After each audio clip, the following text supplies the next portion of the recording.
How's it going?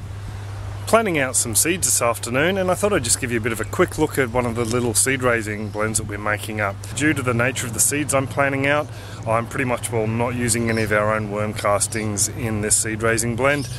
Mainly because we have squash seeds, we have tomato seeds, we have capsicum or chili seeds, we have eggplant seeds all the way through the worm castings, and that's the last thing I want, is to plant out seeds and not know what's germinating. So I thought I'd make up a bit of a what I'd call like a sterile blend, I suppose. I know there's pretty much no vegetable seeds in what I'm making up whatsoever, so everything that germinates should be true to type. So the three ingredients we're using are coconut coir or coconut fibre. This actually comes in a block.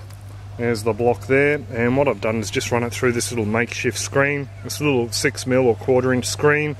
I'm just taking out all the long fibres, and what this stuff does is it soaks up water and keeps the mix nice and hydrated. So I'll be adding some of this into the mix. The next part I'll be adding is some of our compost, pretty much all horse manure, a load of green leaves, and some small twigs, and it's all broken down to this lush looking compost. The third ingredient is a purchased soil. We actually went out and bought a cheap little bag, mainly because we know there will be no volunteer seeds in this and everything will grow true to type. I suppose I could just plant in this as well as the coconut fibre, but I thought I'd just try and bulk it out a bit with some of this soil. So the way I'm going to do this is pretty much, well, start with my compost, and I'm going to put in 1 lot of our compost to 2 lots of the commercial soil to 1 lot of the coconut fibre. And then all I'm going to do is just mix this around nicely. So now it's just a matter of filling up the little containers. I got my stars and moon here. I have my S squash or spag squash, spaghetti squash. Just a matter of putting some of this mix in. Just with your squash and your cucurbits, it's good, I think, to plant them around about 1/2 inch or about 12.5mm below the level of the soil. I have some spaghetti squash left over from last year, not a lot actually, I've given a lot away. So we'll see how many we have in here. So I have 6 seeds, so a couple of the cells will get 2 seeds, and the others will just get 1 seed each. Just cover these guys up. And the Stars and Moon watermelon was shared to us by an online friend. Thank you very much, Peter. Really excited to see how these go.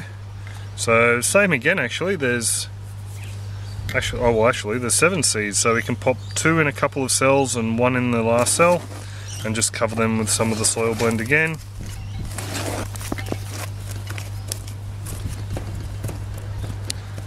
Push them down a little bit.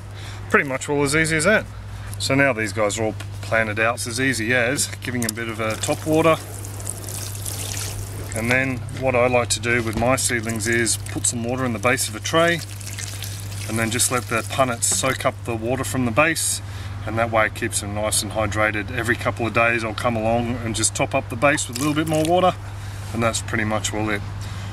So while it's not a necessity to use commercial seed raising blends, and also to the coconut coir and the soil and the like, I do like to do it because I know what I'm growing is going to grow true to type.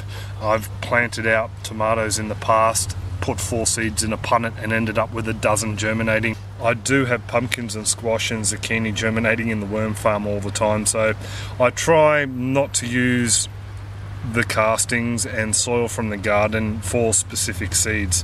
If I was going to grow beans, different story altogether. The same with peas and a few other different plants that we can sow directly in the soil. I'll throw some worm castings underneath them, but just for these potted starts or the starts in the punnets, I really like to give them a nice healthy start and know exactly what they're grown in.